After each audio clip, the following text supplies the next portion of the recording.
Good morning, and welcome to Redeemer Lutheran Church. I'm Pastor Gary Lodeholt. If we had the chance to choose someone in the Bible to be friends with, I suspect that very few of us would choose the Apostle Paul. The words about Paul that tend to come to mind are intense, driven, focused, impassioned, fierce, consumed, obsessed, and fixated. I had an uncle who once pictured taking Paul to a modern baseball game. He imagined Paul watching the game for an inning or two, learning the game and what was happening on the field, maybe even enjoying a hot dog. But by the middle of the second inning, my uncle envisioned that Paul would be working the crowd and speaking about Jesus. Most of us prefer to be around people who aren't quite so single-minded. But that's who Paul was, even before he became Paul. This week we're looking at Bible people who messed up and how we are like them, and today we want to talk about Paul when he was known as Saul. Before he was converted, Saul was a Pharisee, and he describes himself as a Pharisee's Pharisee. What that means is that he was zealous for the law of God.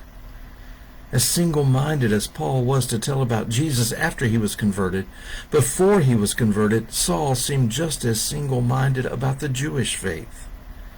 In fact, the first time we hear about him is when Stephen, the first Christian martyr, is killed, and it is Saul who watches over the coats of those who were stoning Stephen.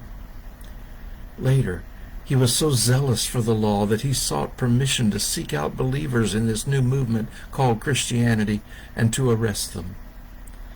A person so driven, so extreme in his faith might be the last person you'd expect to end up on the other side. But that's just what happened. Saul was on his way to Damascus to arrest any Christian he found there when he had his conversion experience, and from there, through him, the gospel message spread throughout the known world and even beyond.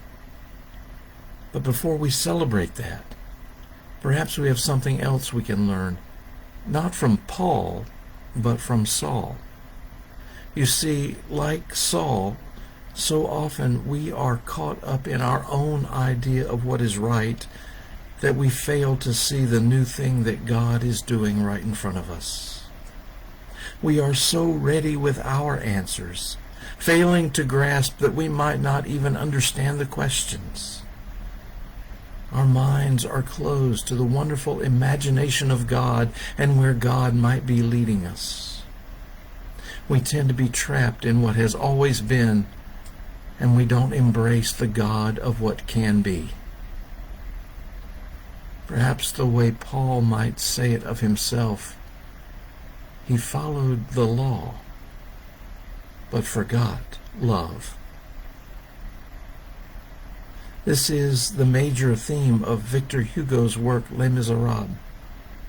It's a story of two men, Javert, who is a policeman who is dedicated to the letter of the law, and we watch as his life spirals downward into emptiness. And the other man is Jean Valjean, who early on learns the value of the spirit of love and giving himself away for others, and his life expands and becomes richer and more meaningful. It's a powerful lesson for us, and it's a lesson Paul learned. During this talk, I've gone back and forth calling this guy Saul and Paul. I've talked about Saul before his conversion and Paul afterward. You see, he changed his name to reflect the new person he had become on that road to Damascus. A person who embraced love. A person who was embraced by Christ. As are we. Thanks for watching, and remember to let this day belong to God.